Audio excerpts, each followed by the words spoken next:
Welcome to the July 25th edition of the PFF Forecast. Great episode here today. We're going to talk a little Aaron Rodgers. Obviously, the Packers stuff is what everyone is talking about. We're going to try to do it in a way that isn't just regurgitating and opining what we think he's going to do, but more looking at markets, seeing where we think there might be opportunity, what bets we've placed, that whole deal. Talk a little bit about Chandler Jones just requesting a trade from the Cardinals, and then a cool conversation on surplus value and more of this, a little bit of the positional value conversation that we've been having over the past week or so. And we'll close it out with recommendations. Let's rock.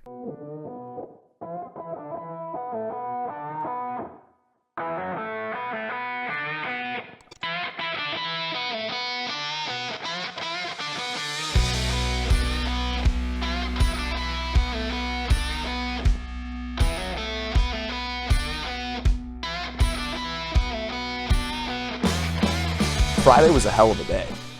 That made me feel, so Friday you open up the day and you've got like Michael Thomas might not be playing. That's right. First 5 games, right? Yeah. Like that story was massive, and by the end of the day, like no one even remembered Michael Thomas, because then it's Davante Adams is pissed off. They're breaking off contract talks with the Packers. He supposedly wants $30 million, right?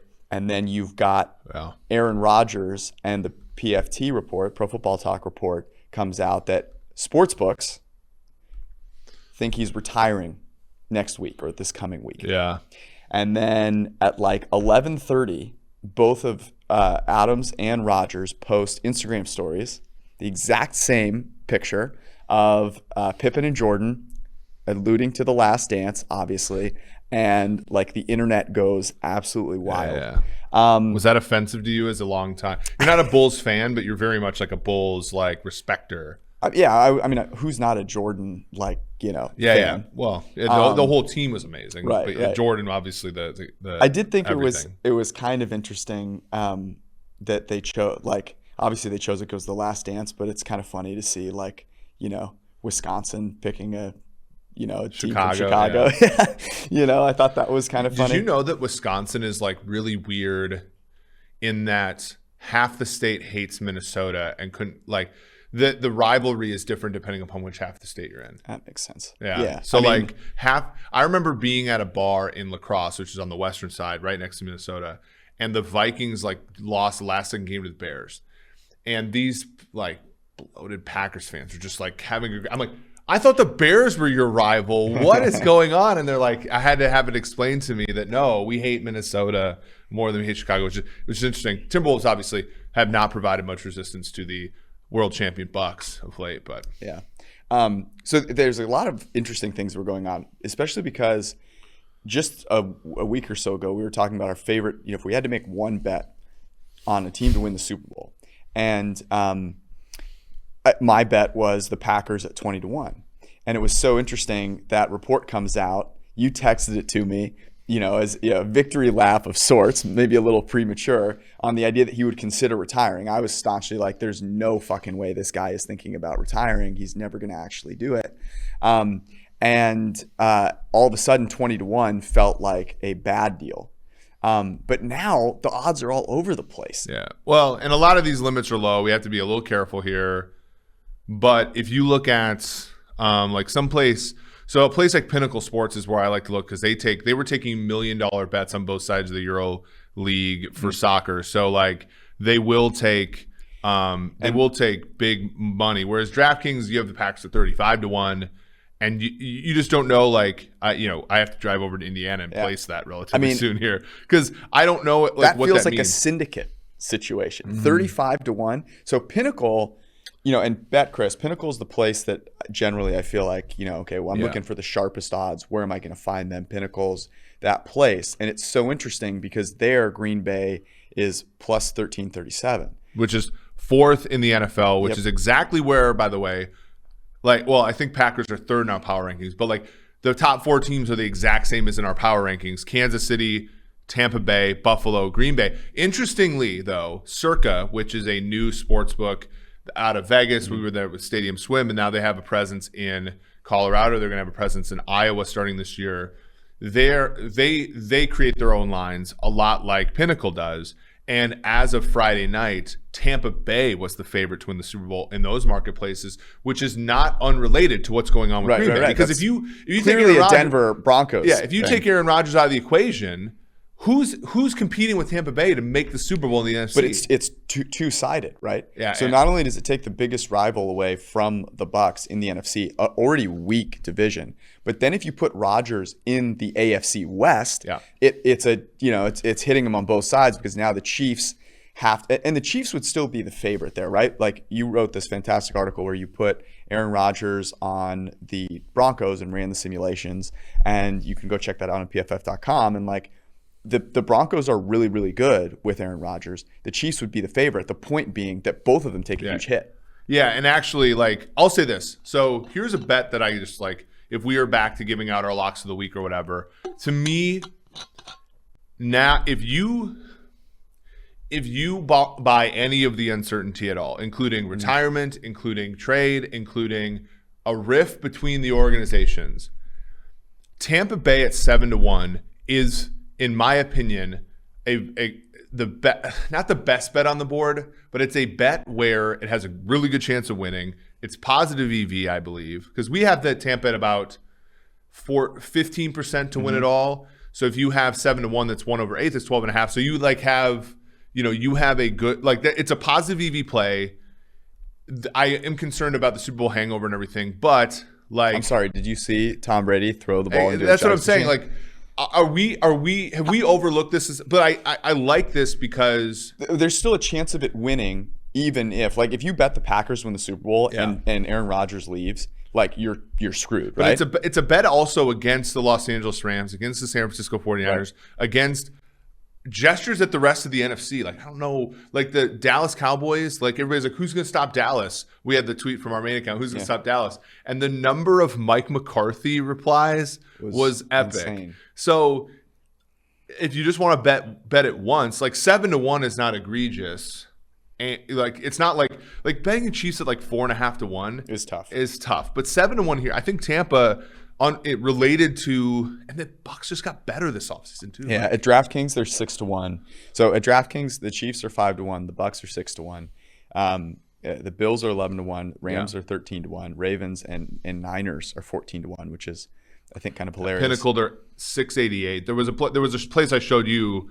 I was like, I got it at 7-1. I'm like, it's not going to get any better than this, really, unless they have a huge injury. So let's talk about this kind of seriously right now. The Packers. So I don't know what the biggest limit bet we could get driving to Indiana is. The 35-1 is an opportunity. Like, I look at 35-1 and I'm like, man, if there is that's basically saying that we think Aaron Rodgers is on his way out, right? Yeah, because but it's weird because the lines moved on the news, right? So it was like, he's planning to retire. Sportsbooks took it off the board, and then when he and Davante Adams posted the Last Dance image, essentially saying, and we got to get Nagler on here to talk about this, but like essentially saying they're coming back, right? Yeah. Is there a way for you to read that Last Dance post other than that? Yes, what they had just done was their last dance. But the problem is they didn't win anything. Like, I made a joke saying, like, will this couple make their fifth road NFC Championship game together? You'll have to tune in to find out. And it's like, so I see what you're getting at there. Yeah. There's no way. Now the analogy is really good for a couple of reasons, and I'm going to break this down a little bit because we talked about The Last Dance a bunch when it was airing. But the synergies between these two situations, up to the point where it's actually the greatest player of all time and they're actually winning championships, is really close, right? Because the Last Dance really focused on Jordan's despise, the way that he despised his disgust for Jerry Krause, and that maybe was the most poignant. I think maybe it was more about that than it was even the fact that they were going to come back together. But really, like, what I'm dealing with is the same bullshit that Jordan was dealing with in the front office. Like, the hatred that Jordan had for Jerry Krause was insane. And it feels like that's what Rodgers. And it's so unfortunate because our colleague Kevin Cole, who I think almost always I always am impressed with how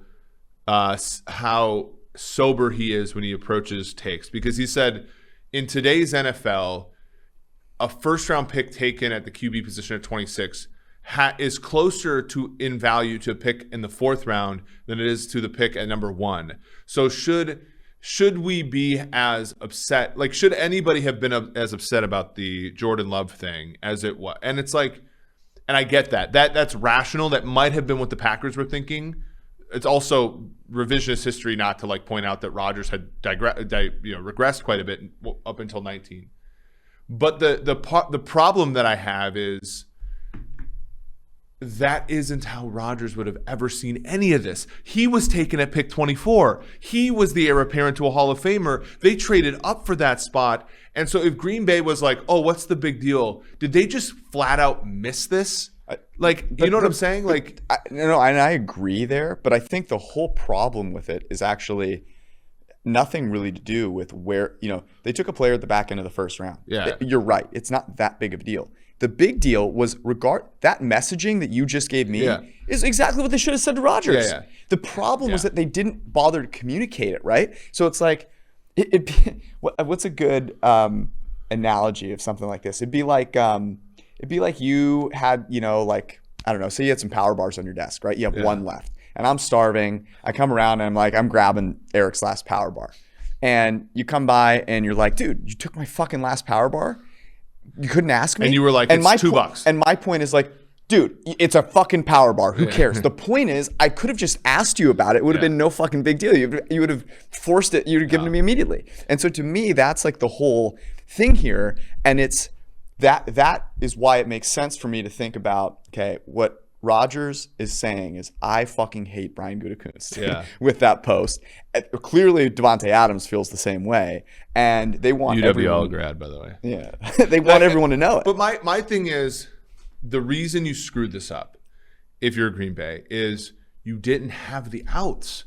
You weren't like. This is why I will go to bat. Not as much after all the decisions were made. I will go to bat for the Kyle Pitts draft pick because you did not have outs if you were the Falcons, right? You did not have, we can trade Matt Ryan after this. We can get rid of Matt Ryan after this. You didn't have any, right? So it made sense to, whether you extended Matt to begin with or just traded him or whatever. The fact that you backed yourself into a situation where you had to trade Julio, all that notwithstanding, the specific thing of taking Kyle Pitts was because you did not have any outs with your quarterback. So it's just like, play it out, right? Don't upset the apple cart in that one factor. I would respect the Packers a whole lot more if they had done the Jordan Love selection with the knowledge that they could get out from under Rodgers, and they were willing to do so no matter what. Because the point about, everybody talks about the Alex Smith, Patrick Mahomes thing. Alex Smith had his best season in the NFL, and they traded him. Right? Like, you have to have a plan, and you have to have outs. Like, it's the same thing in Chicago. If Andy Dalton's a Pro Bowl quarterback this year, what do they still are going to get rid of him after the season, right? Like, the problem the Packers had with the Rodgers thing is they had no. They really didn't leave themselves an opportunity there, and it was a breach in communication. If they said, "Look, Aaron, it's just like with you with Brett. He's sitting for 3 years. Hopefully, you can ride off into the sunset peacefully, unlike Favre, and we're all good." But that's not what drafting a quarterback in the first round means today, and that's not how Rodgers took it, and that's why we're in the situation. And you could have just communicated it better. Instead, the second best team in the NFC is a clusterfuck right now. Yeah, it's not good. The interesting thing though is I think my favorite bet is what I'm saying. I think my favorite bet to win the Super Bowl is now Packers 35-1. Yeah. Yesterday I was lying. Today I'm telling the truth. because there's just because here's what I'm trying to think about. What are the actual avenues other than retirement? Well, and that's the one card Gutekunst has to play, which is you really like football, Aaron, and you're only going to need to play football here. And I'm willing to eat them. I'm willing. And the other thing is, and this is why Deshaun Watson is showing up to Houston. That's why Chandler Jones is freaking showing up to Arizona, even though it costs a lot of money to 50K. hold out. Yeah. So that's the card and that's like when people talk about the NFL players union, how much they suck over this COVID thing. It's like, wait a sec, this is the thing you think sucks? This is the thing you're pissed about, right? You have less power than you can't really hold do out. think, you literally can't hold out anymore. Because I mean, so what they're not gonna trade Davante Adams, right? There's just no way. I don't know that he has enough leverage there. Even Rodgers is like trying to find a way to build up that leverage, but I just don't. The reason, again, I'll just say this again, is like I don't see anything other than retirement being an avenue for him to get out, and I can't imagine that he's actually going to retire, because I also think there's something to this where it's like some weird stuff is Aaron Rodgers' life has taken kind of an interesting turn, right? He's like getting married to an actress. The way that they are interacting, what they're doing, like there's definitely some things about him wanting to change his life a little bit. Yeah. It feels like there's it feels conflict. Like, I don't know if you've ever had this situation.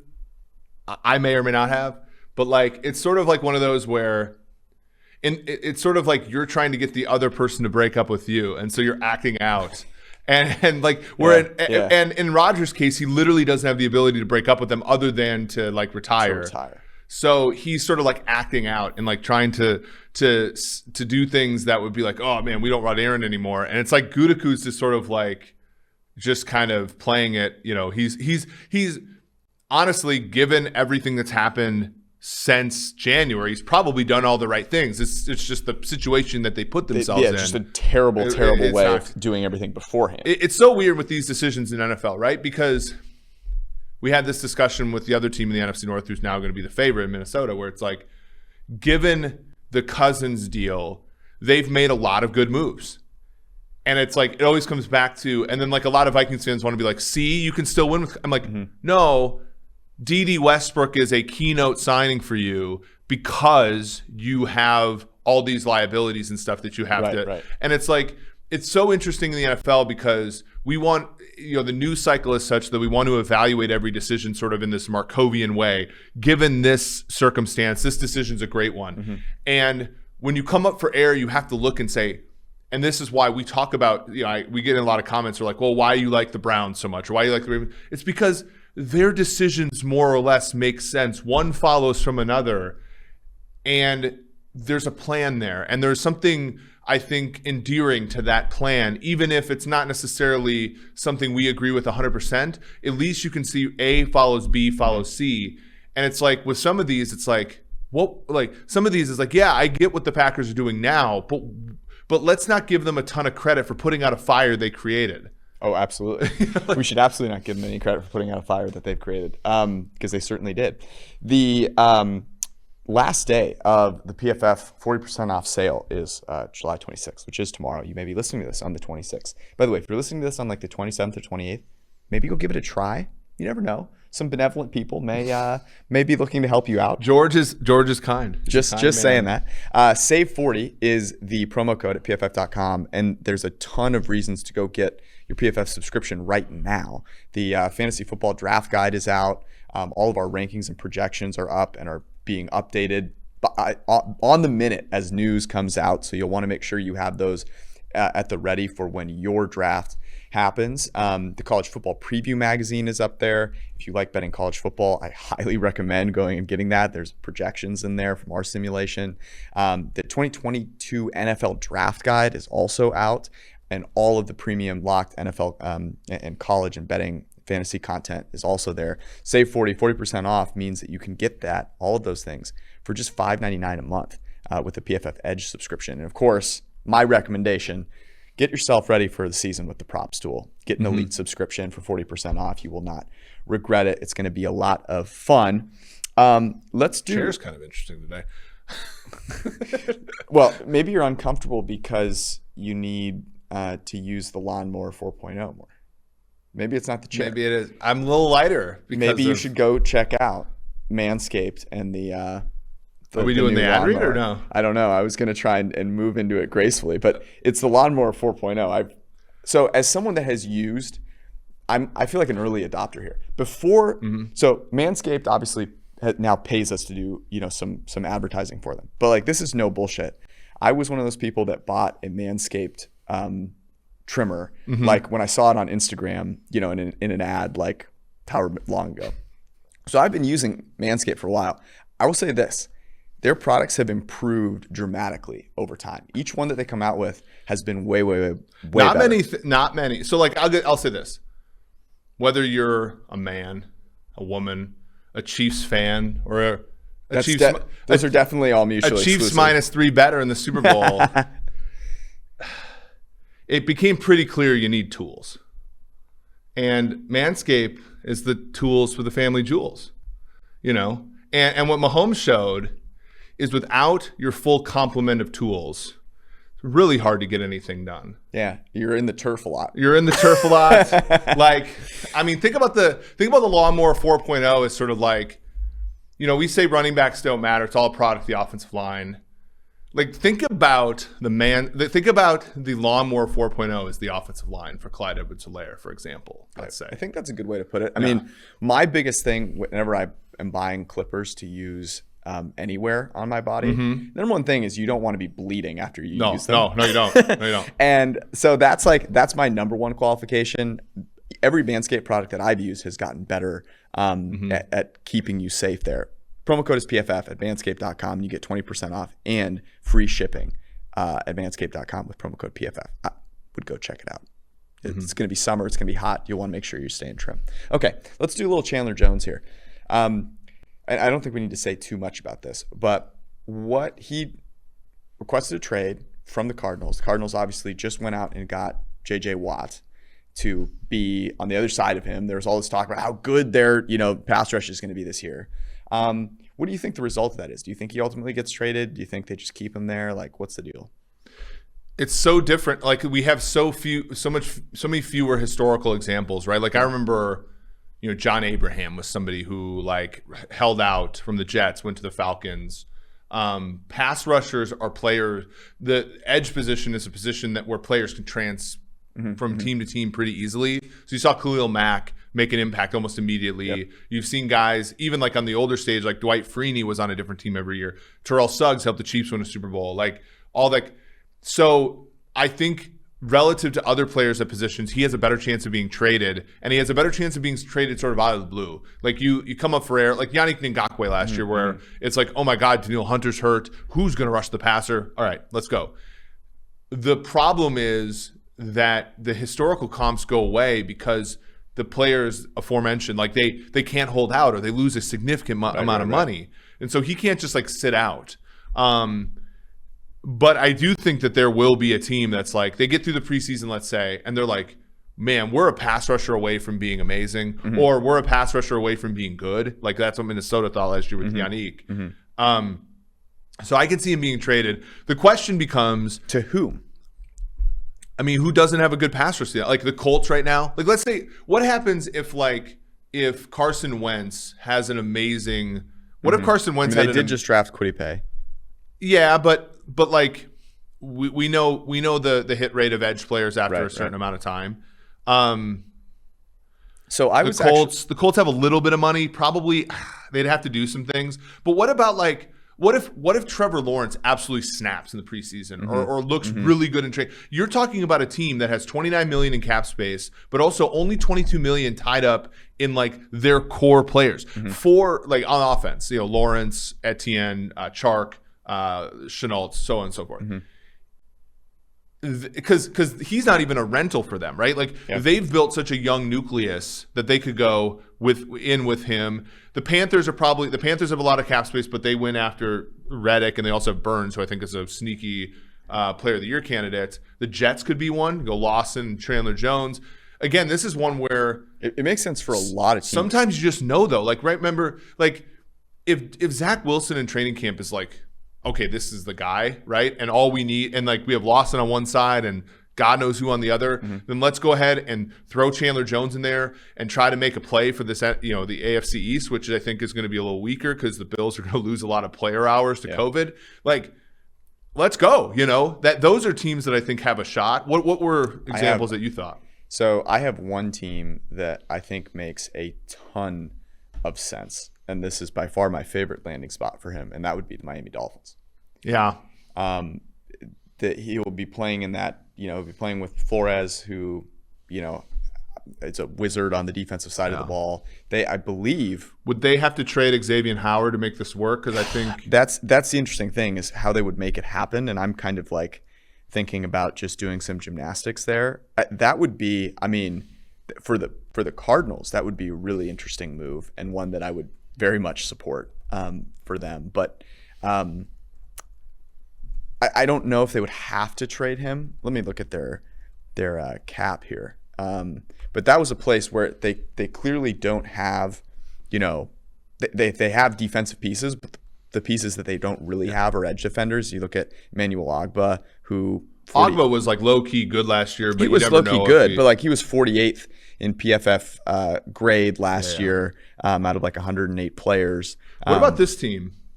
And I know, God, that baseball game was so funny when they ripped on Skyline. But like, what about the Bengals?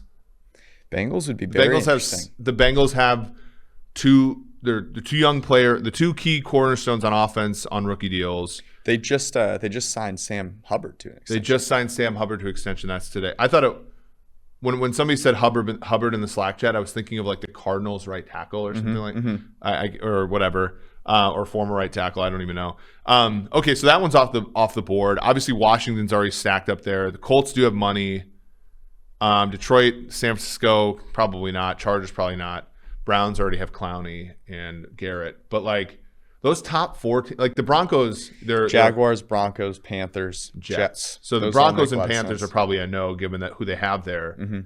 Injuries are always a big deal too. He could wait out for injuries and make a team, more desperate. The Patriots honestly would be interesting. Wouldn't be the first time Belichick goes back and brings someone back. That'd be fascinating. The interesting thing about Chandler Jones is I think people view him, so like he continuously gets brought up by other players as being one of the most underrated pass rushers in the NFL. And I definitely think at this point, like the number of times we talk about him being underrated maybe means he's not underrated anymore. But, he's been good, but he hasn't been great,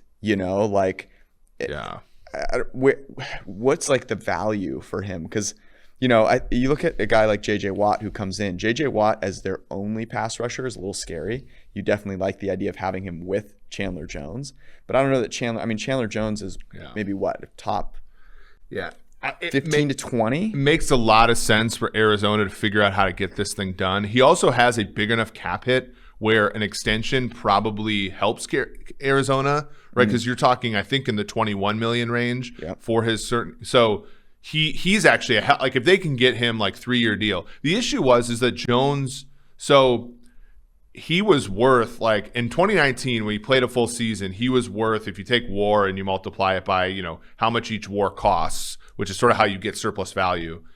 He was worth about $15 million, which is about what he was paid in 2019. The issue then the next year is he's barely on the field. He was paid $21 million.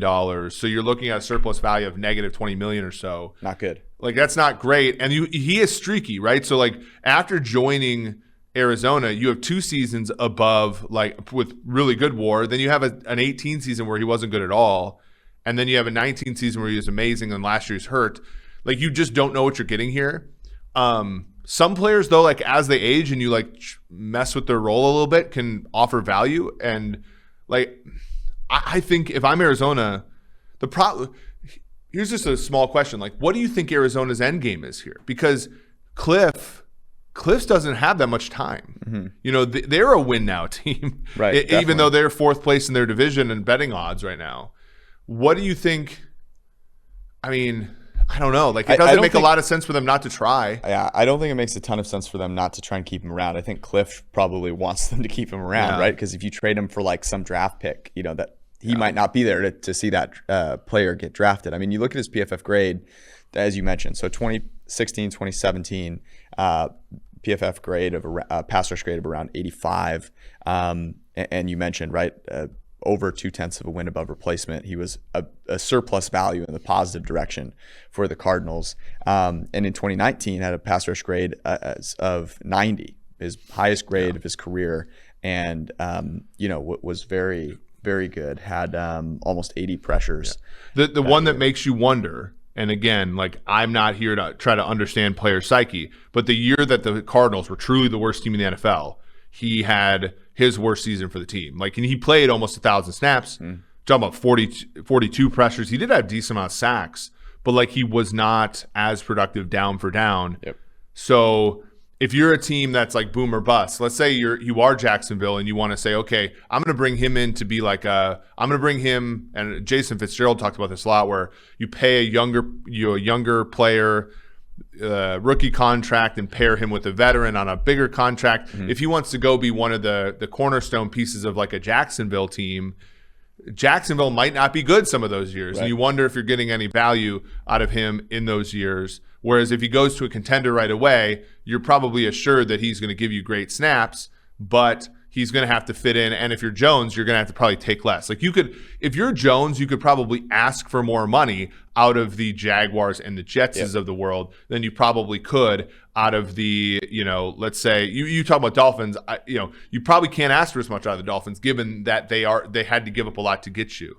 Right. And our own Austin Gale was the one that said a good fit for Xavier Howard would be the Arizona Cardinals. That might be like the blockbuster trade we eventually see. Yeah. I mean, if that were the case, doesn't that feel like a win for the Cardinals?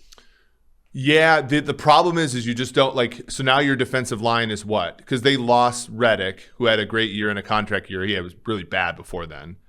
You have Watt there. Yep.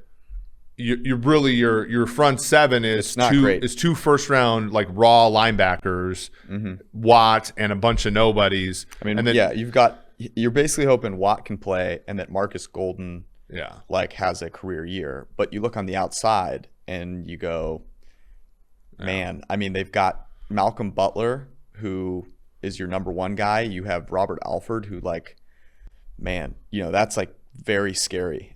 Those are your two corners. And Alford, I don't even know, like, did they re-sign it? Because he hasn't played since. Yeah, so and then you have Darqueze Dennard. You have as an inside player, you have Byron Murphy, who we liked a lot coming out of Washington, but has been kind of butt since joining the team. So, man, it's probably incumbent upon you to figure it out, because it's not looking great. After Jones there on the outside, you do have flexibility with Simmons and Collins though, and Budda Baker. Like, I think you could have a nice defense there with a Budda. Big fan of PFF.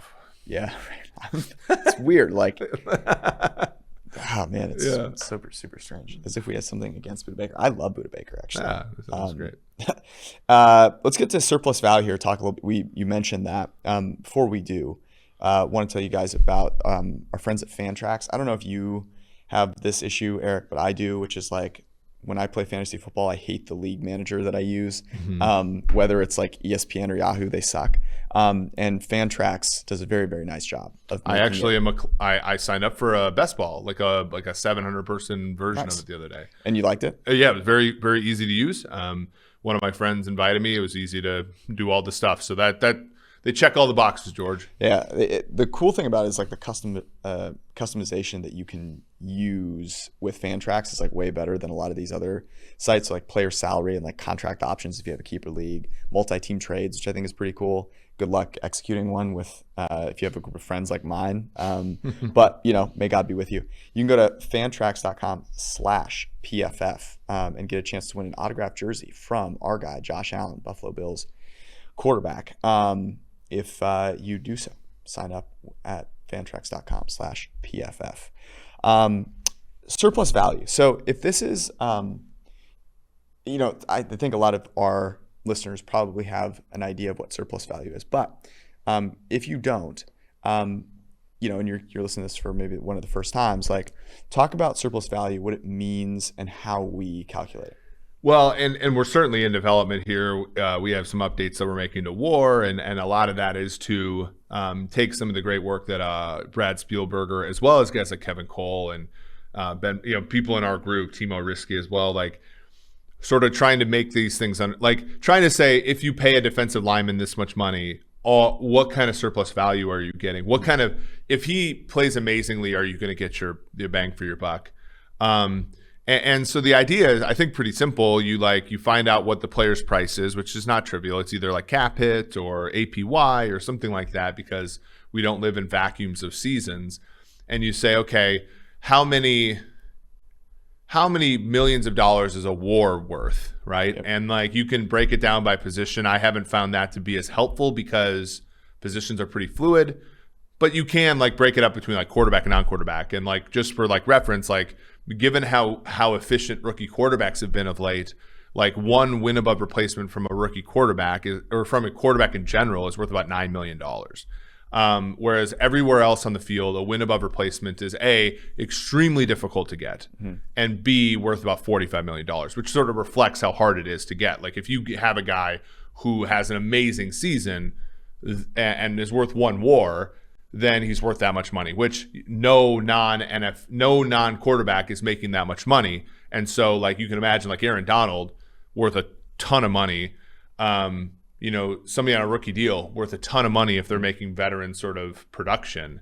Quarterbacks, it's sort of interesting, right? You sort of think about players like Cousins, players like Dak Prescott, and you're wondering, okay, is the difference between, take Dak, Kirk, let's say Kirk's probably in that 2.5 WAR range. Dak, I think, in a very good season is worth about 3.5, 4. People oh, they're not that much different, right? They're not that much different. And it's no, once you go in and grade the games, Cousins is a good player, but when you pay him that $30 million, you're sort of getting what you pay for, maybe a little less actually. Whereas with Dak, it's if I add another win above replacement as a QB, I mean, you're talking about, $13.5 million worth of value to that team, right? If you're getting in that 4 WAR range, yep. The Rodgers, Brady, exactly, Mahomes. and that's why and again, we haven't pinned this down until now, but it sort of jives with their intuition, which is the Cousins of the world, when you pay them market deals, they can never be worth it. But when you pay the Brady's, the Mahomeses, the Rodgers of the world, you can't pay them enough. Right. And it's because you have this process that's mean magnetic, right? Where no matter what, you're paid in this band. And the problem is the line is sort of really thin between the Cousins and the Bradys, but the output, when you take those inputs and put them into the production function, they grow, right? Whereas running backs are the exact opposite. You take Henry versus Alexander Madison, which is a humongous talent gap, and the output in number of wins is a quarter of a win. Yeah, and it anchors people obviously, and that it's important to say the difference in talent is massive. Yeah. It's interesting you say so. One of the things that I find interesting is, okay, you're making this this discount for wins from a quarterback versus wins from all other players, right? If you just said let everyone be the same, you've got about $30 million per win above replacement. And so then you have Brady being worth last year $180 million. Yeah. And I guess I'm curious, where do you lie if it was a free market, if there was no salary cap? That, honestly, those numbers make sense to me. I think the reason that we have to do this scaling is because of the constraints that exist to begin with, right? The salary cap, right? So in one sense, it offends me a little bit that we would say, oh, a win for a quarterback is worth less than a win from another player. Yeah. But it allows you to it allows you to evaluate what's going on in the league, right? Yeah. There's 2 things you can benefit from. One is to have this hypothetical situation where you go if it was a completely free market and you could sign anyone for any amount of money, like baseball, what would you see? And I think you would see, right? Baseball contracts are absurd. Yeah, you'd also, Baseball is different because analytics is not easier in baseball, but analytics is more solved. And you saw, like, for 2 straight summers, there was no free agents that were getting any money because all the teams had the same information. Baseball is different than football because, like, the Niners run a totally different scheme than the Jets, or they may not anymore. But they're gonna I picked 2 teams there. But like they're gonna value players differently on the open market. So like, whereas baseball, like, no one plays baseball differently. It's get on base, hit home runs, walk, strike people out. And that's actually interesting because the one position where that doesn't really matter is quarterback. Right. And so that's why, yeah. I mean, I'll say this. If we didn't have the constraints that we currently have, like the reason that you add up all the WAR that players make, like quarterbacks make in a season, which, in a last season, there was 173 WAR to go out. I believe it was 65 went to quarterbacks. Mm-hmm. So quarterbacks are worth about a third of the wins that are accumulated on a football field, which I think seems right. Yep. I can get with that. But like, so they're worth all that much money, and they make this much money. But the fact that they make this much money is directly a product of the franchise tag, which Dak Prescott used, or that they used on Dak Prescott, and the rookie contract, the rookie wage scale. When you don't, and it's a singular position, right? So like a bigger percentage, I think, of starters in the NFL at quarterback are on the rookie wage scale than other positions. Mm-hmm. So you have that artificially suppressed market, which means wins are sort of worth less on the $1 million, but then they're also generated more often by quarterbacks. That's why they sort of level, right? Like a guy, let me just pull up like an example here to sort of illustrate the point. So like take Khalil Mack last season. His value in $35.5 million. You take and again, these are going to be updated, but he's about a 0.4 of a win player. And so translate that into millions. It's 35.5. He made 26.5, so his surplus is about 10. Mm-hmm. And like Brady was, as you said, 46. Rodgers was 45, by the way, which makes the 90 million he asked for over 2 years interesting, reportedly.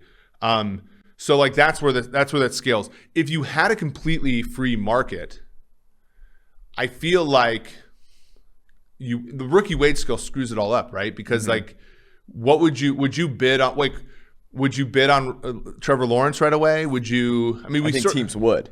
Yeah, that's what we saw when you could pay them whatever. I mean, here's another thing that I was thinking about because the immediate, when you brought up Cousins, like we've had this conversation a bunch, which is don't overpay for a guy whose ceiling is like QB8. Just don't do it. Yeah, and the illustration of it, I think you said it really well, and it got me thinking about,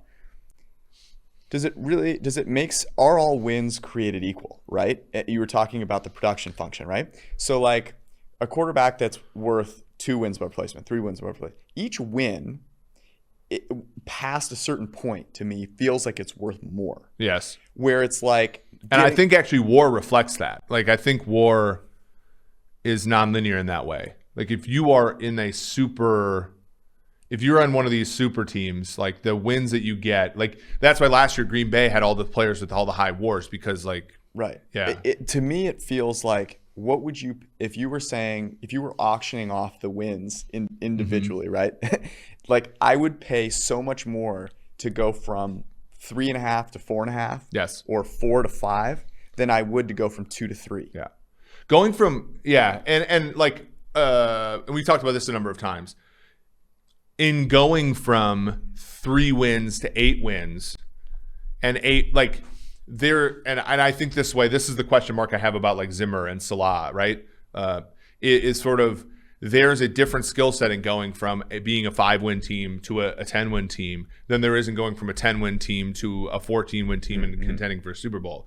And the same thing's true about players, right? Like I think that. So like, let's say Zach Wilson comes in this year. We have him projected about 2 WAR, 1.76. If he comes in and does that over Darnold, that plus the correlations between other players like Davis and stuff, like if that gets the Jets from, Pythagorean, I can't remember what it was, 4.5, 5 wins to 8 or 9 wins, that's extremely valuable and relatively cheap. Yep. You know what I'm saying? Like, and as you said, the cost of going from like an Alex Smith type to a Mahomes type is hitting on an extremely unlikely bet, and then when doing so, the decision to pay him $500 million over 10, right? Because that's like currently where like the Browns and Ravens are, which is, and the Ravens are a little different, but let's go with the Browns. You're in the miry clay, as they say. You get Mayfield, you get a great coach. That gets you into that 10-11 win range.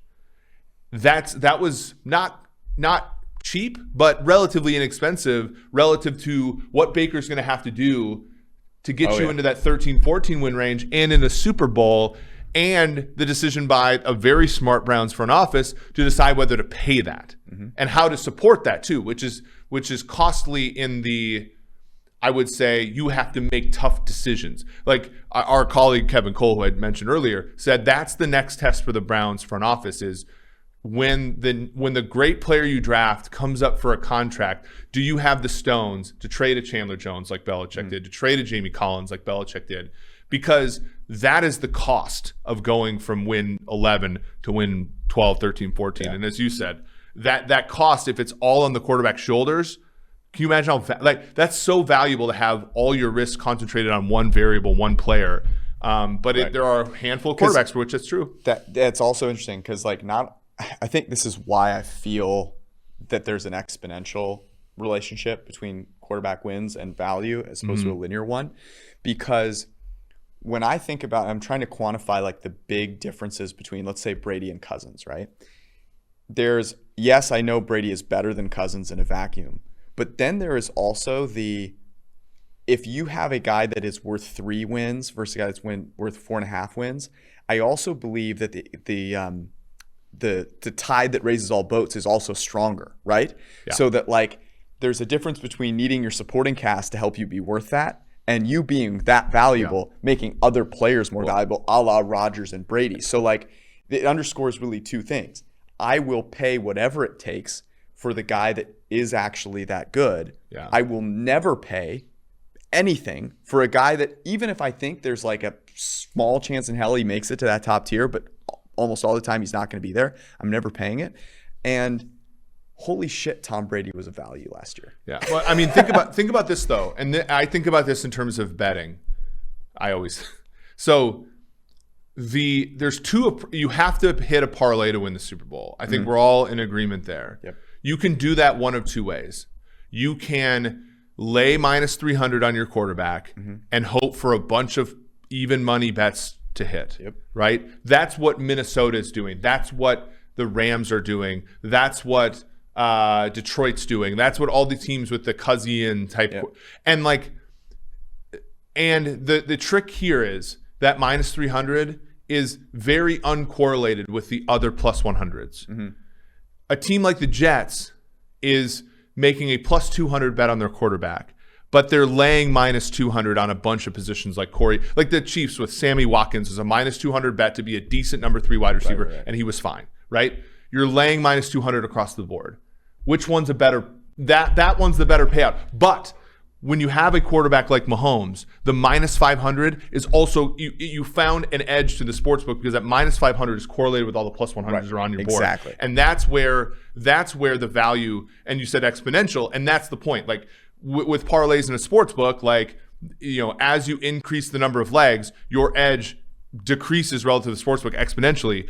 But if you find a correlated parlay that the book lets you bet, you're in great shape. In a sense, gain exponentially on the sports book. Yeah. It's stacking in fantasy. And that's what I don't know. Like, that's where we have to do a better job in analytics to be able to quantify that a little bit. Like, what is the difference between Kirk and Mahomes in like how they enhance the players around them? I think we're kind of getting there, but like it's still an open question. I think we can all see it, but I don't know if necessarily we can quantify it quite as well. But it is really the difference. And if I'll take, you know, because again, we've all bet on Sundays. Like when your rookie quarterback hits, right? It's like you bet, you have a 3-team parlay and you have a 1:00 game, a 4:00 game, and a Sunday night football game. The 1:00 one hits, the 4:00 one hits. You're into Sunday night and you got tons of freedom. If you don't like that bet anymore, you can bet the other side and you can lock in a profit. If you love that bet, you can add to it, right? At even money. Mm-hmm. And that's where like once you get, and like I talk about the Jaguars this way, if the Jaguars get into the preseason and say, Jesus Christ, Trevor Lawrence is the next Mahomes. Well, then they can go pick up a Chandler Jones and be like, let's win this year. Like, who's to say that, Indianapolis and Tennessee have to win the South? Well, let's win this year. Like, all that kind of stuff. But, like, that's the numerical game you play with the rookie quarterback. And it gives you such an advantage over all but the teams that have the correlated parlay with their quarterback. Yeah. Tom Brady worth just over in new war, around 5 wins above replacement, which would put his value in the $50 million range. He was cost $25 million last year. That is absolutely banana land crazy. Let's close it out here. Recommendations. I mean, you already gave a really strong recommendation for Manscaped, so I'm not sure you can get like really any better than that, but I'll let you try. Well, okay, so I'm gonna give one that like I think everybody's gonna want, and then I'm gonna give one. You're doubling up on us today. Well, so love it. So I'll say this: Ted Lasso is as great in season 2, episode 1 as it was, and my wife hadn't watched it with me. So like here's a little story.